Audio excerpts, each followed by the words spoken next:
Taekwondo legend nga si Stephen Fernandez atong mahinabi karon uban ni sports correspondent Martin Javier dinhi sa Sports Synergy.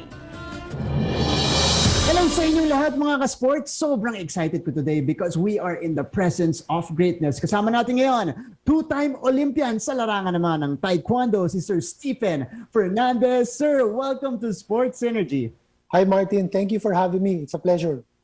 It's great to have you here, Sir Stephen. Pero dahil nandito ka sa Sports Synergy, mabilisan to. Meron kami mga ibibigay na word sa'yo. Sabihin mo sa amin kung ano yung significance ng mga word na to. Okay ba yan? Okay, game. At dahil siyempre, two-time Olympian ka, nanalo ka pa ng bronze medal para sa Pilipinas. Anong naiisip mo? Unahin na natin ang word na Olympics. Olympics, I would say great, no? To have been part of this, what we call the greatest show on earth.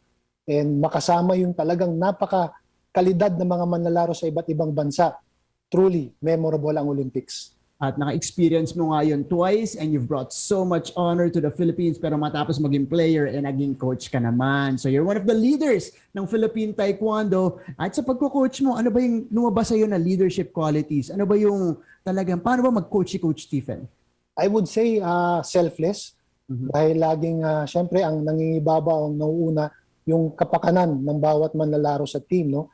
Na sila ay bumuti sa laro at later on pati na rin sa mga buhay nila pagkatapos ng pag-aaral.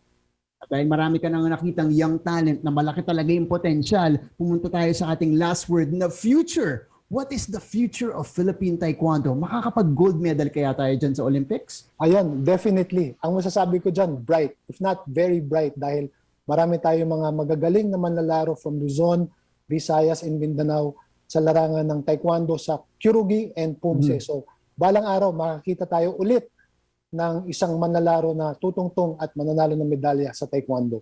That's such a great promise at inaabangan niya ng buong Pilipinas. Sir Stephen, thank you so much for joining us here on the show. There you go. Two-time Taekwondo Olympian and bronze medalist Sir Stephen Fernandez on Sports Synergy.